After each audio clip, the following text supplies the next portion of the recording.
Class 6 NCERT history chapter 11 ये last chapter है। इमारतें, चित्र और किताबें।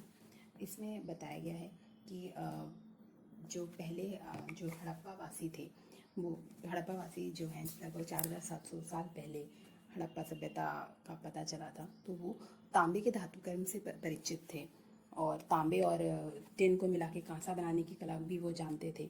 तो जो हड़प्पा वासी को कहा गया है कि वो कांस्य युग से जुड़े थे। वहीं उनके जो उत्तराधिकारी थे वो लोहे युग से संबंधित थे, यानी जो लोहे का उपयोग है, लोहे की खोज है, वो हड़प्पा सभ्यता के बाद में हुई। तो हड़प्पा सभ्यता जहाँ लगभग 4700 साल पहले थी, वहीं जो लोहे का जो खोज है वो 3000 साल पहले हुई और जो लोहे के औजारों का प्रयोग है वो 2500 साल पहले ज़्यादा किया जाने लगा। महापाषाण कब्रों में काफ़ी लोहे के औजार हमें मिले हैं। तो इसमें बताया गया है कि लोह स्तंभ के बारे में बताया गया है कि दिल्ली में एक लोह स्तंभ है, कुतुब मीनार के परिसर में खड़ा हुआ है। वो लोह स्तंभ, उसकी विशेषता है कि मतलब एक धातु शोधन का एक उत्कृष्ट उदाहरण है कि 1500 साल पहले का वो स्तंभ है। ये इसका पता इसमें एक उत्कीर्ण जो है अभिलेख है, उससे पता चलता है इस पर जंग नहीं लगा है। तो ये एक बड़ी उत्कृष्ट कला है उस समय की। और इस पर जो चंद्र नामक एक शासक का जिक्र है जो संभवतः गुप्त वंशीय रहे होंगे। तो एक लोह स्तंभ के बारे में कि महत्वपूर्ण क्यों होता है कि ये इतने सालों में सर्दी गर्मी बारिश में भी खड़ा है और किसी भी तरह का जंग नहीं लगा है। तो एक धातु विज्ञान का एक उत्कृष्ट नमूना ये लोह स्तंभ है, महरौली दिल्ली में स्थित है। फिर है स्तूप, जो ईंट और पत्थर की इमारतें हैं, उसमें एक स्तूप और मंदिरों के निर्माण के बारे में हम यहाँ पढ़ेंगे। तो जो स्तूप है उसका शाब्दिक अर्थ होता है टीला। स्तूप निर्माण की शुरुआत है वो लगभग 2300 साल पहले हुई। स्तूप जो है वो बौद्ध परंपरा से जुड़े हुए हैं, वो हम पढ़ेंगे क्या होते हैं स्तूप। तो देखिए, महात्मा बुद्ध जो हुए वो लगभग 2500 साल पहले हुए। 2300 साल पहले मौर्य वंश आ गया था, यानी उस वक्त जो है, मतलब मैं टाइमलाइन बता रही हूँ कि 2300 साल पहले स्तूप कला का विकास हुआ। और हमें पता है जो अशोक जो मौर्य सम्राट थे उन पर बौद्धिक धर्म का काफ़ी प्रभाव था। उन्होंने धम्म का जो प्रचार प्रसार करा, यानी उस टाइम पर ये प्रसिद्ध होने लग गया था ये धर्म। तो स्तूप निर्माण की शुरुआत भी 2300 साल पहले हुई। तो स्तूप का शाब्दिक अर्थ टीला होता है। तो ये जो टीले हैं कभी गोल लंबे कभी बड़े छोटे होते हैं। बेसिकली क्या होता है कि जो स्तूप क्या होता है, इसमें एक जो स्तूपों के भीतर एक छोटा सा डिब्बा रखा हुआ होता है जिसमें बुद्ध या उनके जो अनुयायी थे, जो उनके द्वारा शरीर के अवशेष जैसे दांत हड्डी या उनकी जो राख है या उनके द्वारा प्रयुक्त कोई भी चीज़, जैसे उनके कोई बर्तन, कोई सिक्के, कोई कीमती पत्थर, वो रखे हुए होते हैं यादगार के रूप में, जिसे धातु मंजूषा कहते हैं। उसके ऊपर फिर टीले का निर्माण कर दिया जाता है। तो जो आरंभिक जो टीले थे वो मिट्टी के ही होते थे। बाद में फिर उन पे ईंटों का आकार दिया जाने लगा और बाद में वो नक्काशीदार पत्थरों से तराशे गए स्तूपों का जो निर्माण है। तो जो धातु मंजूषा में पता ही, वो जो धातु का डिब्बा जिसमें कोई कीमती चीज़ या कोई उनका शरीर का अवशेष रखा हुआ है। तो ये मान सकते हैं कि हम स्तूपों में ईंटों का प्रयोग संभवतः जो अशोक के ज़माने यानी लगभग 2300 साल पहले हुआ होगा। और बाद में जो रेलिंग और प्रवेश द्वार बने स्तूपों के चारों ओर, वो बाद के शासकों के काल में उनमें जोड़े गए जैसे जैसे बौद्ध धर्म प्रचलित होता गया। ये एक सांची का महान स्तूप बता रखा है जिसमें तोरण द्वार है, रेलिंग है, प्रवेश द्वार है, काफ़ी है। फिर इसमें स्तूपों के चारों ओर परिक्रमा करने के लिए एक वृत्ताकार जो पथ होता है उसे प्रदक्षिणा पथ कहते हैं। प्रदक्षिणा पथ कहते हैं। और ये जो है, ये प्रदक्षिणा पथ होता है, इसको रेलिंग से घेर दिया जाता है।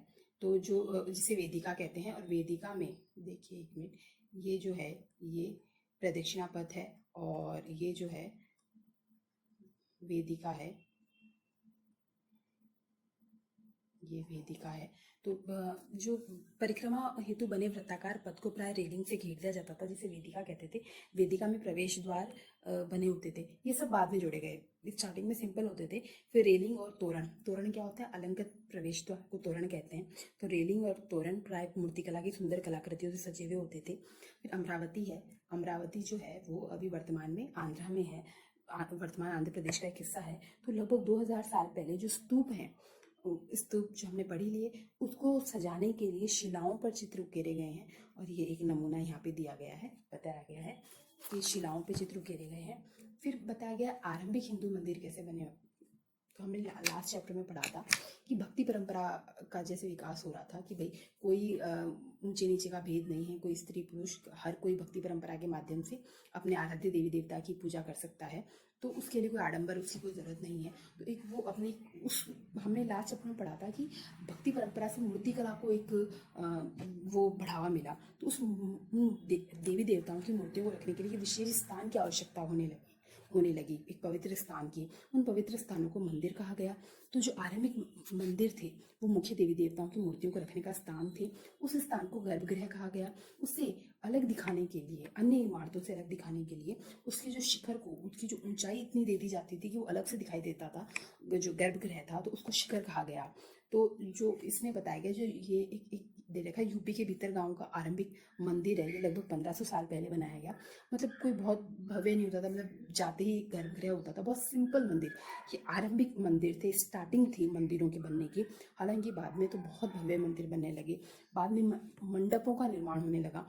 मंदिर में एक मतलब सभागार होने लगे, सभागार का एक स्थान बनाया जाने लगा जहाँ पे लोग इकट्ठा होते थे, उसे मंडप कहा जाने लगा।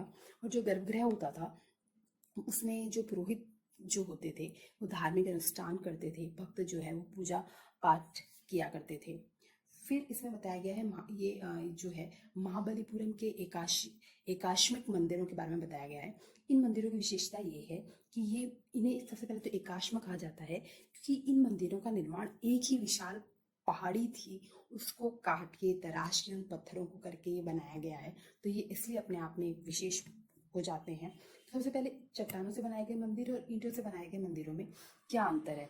देखिए, ईंटों से बनी जो इमारतें होती हैं उसमें नीचे से लेकर ऊपर की ओर जाती है इमारत, मतलब एक एक तह जोड़ते हुए ऊपर की ओर ले जाया जाता है कारीगरों शिल्पकारों द्वारा। जबकि जो चट्टान है उसे तराशने के लिए जो मंदिर बनाए जाते हैं उसमें ऊपर से नीचे के क्रम में काट कर मंदिर बनाए जाते हैं। ये बेसिक निर्माण विधि के आधार पर अंतर है ईंटों से बने हुए मंदिर का और ये चट्टानों से बने हुए मंदिर का। जिसका एग्जाम्पल महाबलीपुरम के एक आश्रम मंदिर है, मोनोलिथ जिन्हें कहा गया है क्योंकि वो एक ही चट्टान को काट कर बनाए गए हैं। फिर है एहोल का दुर्गा मंदिर के बारे में बताया गया है, जो लगभग 1400 साल पहले इसका निर्माण जो समय है वो माना जाता है। फिर स्तूप और मंदिरों का निर्माण किस तरीके से होता था, तो इसमें बताया गया कि अच्छी किस्म के पत्थरों को ढूंढ के शिलाखंडों को खोद कर निकालना होता था। फिर तय किए गए स्थान पर इन शिलाखंडों को पहुंचाना होता था। तत्पश्चात पत्थरों को काट छांट कर तराशने के बाद खंभों, दीवारों की चौखटों, फर्शों और छतों का आकार दिया जाता था। इन सब में काफ़ी धनराशि खर्च होती थी, इसलिए प्राय राजा या रानी द्वारा ही इनका निर्माण करवाया जाता था। बाद में इन स्तूपों मंदिरों में आने वाले भक्तों के उपहारों से इमारतों की सजावट की जाती थी। जो रेलिंग है, जो प्रवेश द्वार हैं, उन पे जो भी भक्त उपहार लाते, हाथी दांत के उपहार ला रहे हैं, कुछ सोने या चांदी का कुछ ला रहे हैं, उससे सजावट की जाती थी और उन पे उनका नाम लिखा जाता था। फिर एक इसमें बताया गया, ये उड़ीसा का जैन मठ बताया गया है, जो देखिए कि पहाड़ी को खोद के 2 मंजिला बनाया गया है, तो उसके निर्माण में काफ़ी दिक्कतें आई होंगी, तो ये बताया गया है, 2 मंजिला बताया गया है। फिर है चित्रकला के बारे में आते हैं। हमने इमारतों के बारे में पढ़ा, अब चित्रकला के बारे में पढ़ते हैं।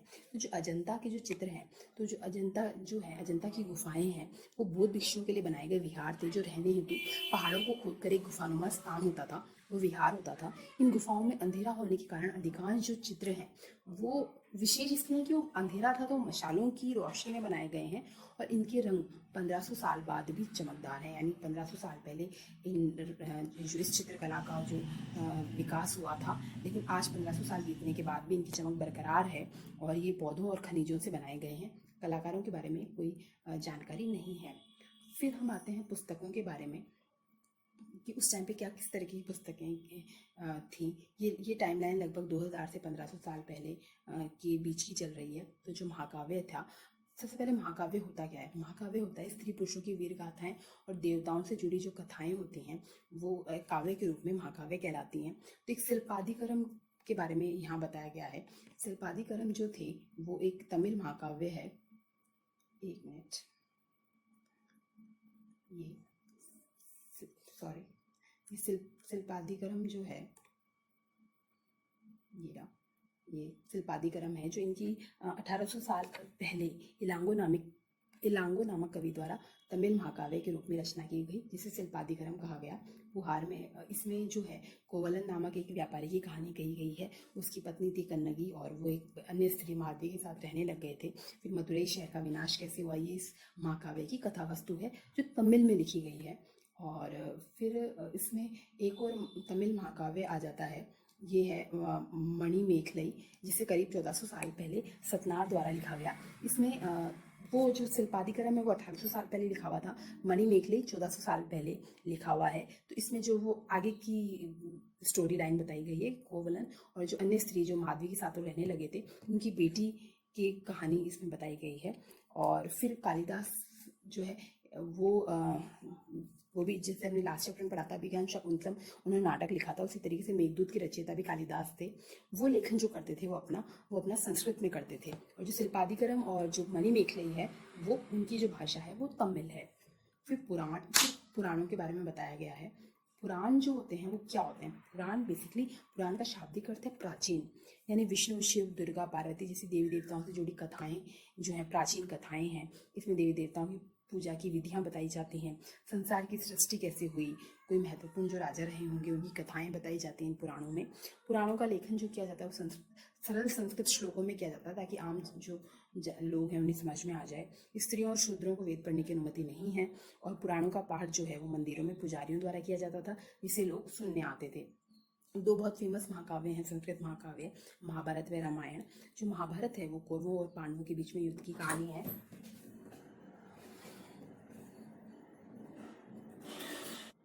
जो महाभारत है वो कौरवों और पांडवों के बीच में युद्ध की कहानी है। उद्देश्य है पुरुवंश की राजधानी हस्तिनापुर की गद्दी प्राप्त करना। और पुराणों में महाभारत को व्यास नामक ऋषि ने संकलित किया था। और जो वर्तमान स्वरूप जो हम महाभारत का जानते हैं वो लगभग 1500 साल पहले ही लिखा गया है। फिर है जो रामायण जो महाकाव्य है वो कौशल के राजकुमार राम की कहानी है कि उन्हें किस तरीके से वनवास दिया गया, किस तरह उनकी पत्नी सीता का अपहरण हुआ और किस तरीके से उन्हें वो जीत कर लाए। राजधानी अयोध्या का वर्णन है इसमें। और जो संस्कृत रामायण के जो लेखक हैं वो महर्षि वाल्मीकि माने जाते हैं, जो काफ़ी बहुत फेमस है। फिर जो आम लोगों के, ये तो जो ऋषियों द्वारा या जो देवी देवताओं से जुड़ी हुई कहानियाँ हैं। एक आम लोगों के बीच में की जो भी आम लोगों के जनजीवन से जुड़ी हुई कहानियाँ भी होती हैं, जिसे जातक कथाएं और या पंचतंत्र की कहानियों के रूप में वो प्रचलित होती हैं। तो जो पंचतंत्र की कहानियाँ वो आम जनजीवन से जुड़ी हुई हैं। और जो जातक कथाएं हैं वो जो स्तूप और जो मंदिर हैं उनकी रेलिंग और अजंता के चित्रों में उत्कीर्ण करी गई हैं। ये आम जनजीवन से जुड़ी हुई कहानियाँ। इसमें इसी तरीके की कहानी बताई गई है, बंदर राजा की कहानी बताई गई है। फिर विज्ञान की पुस्तकें। विज्ञान में एक जो है आर्यभट्टियम पुस्तक जो लिखी गई, वो जो प्रसिद्ध गणितज्ञ और खगोल शास्त्री थे आर्यभट्ट, उनके द्वारा लिखी गई करीब 1500 साल पहले। तो जो आर्यभट्टियम पुस्तक है इसमें दिन व रात की उत्पत्ति का वर्णन किया गया है, ग्रहण के बारे में वैज्ञानिक तर्क दिया गया है और वृत्त की परिधि के बारे में भी बताया गया है। अन्य वराहमिहिर, ब्रह्मगुप्त और भास्कराचार्य अन्य गणितज्ञ और खगोलवेत्ता भी हुए। फिर बताया गया शून्य का आविष्कार है वो भी भारतीय गणितज्ञों द्वारा किया गया, जहाँ से ये अरब पहुंचा और अरब से वो यूरोप में इसका प्रचलन हुआ। फिर आयुर्वेद जो है वो चिकित्सा विज्ञान की एक पद्धति होती है जिसके द्वारा मतलब इलाज किया जाता है। दो प्रसिद्ध आयुर्वेद चिकित्सक हुए हैं भारत में, चरक और सुश्रुत। चरक ने जो चरक संहिता लिखी, इनका जो समय काल है वो 1 से 2 शताब्दी ईस्वी में माना जाता है। और जो सुश्रुत हैं वो 4 शताब्दी ईस्वी में इनका समय काल माना जाता है। इनकी जो संहिता है सुश्रुत संहिता, उसमें इन्होंने शल्य चिकित्सा की विधियों का विस्तृत वर्णन किया है।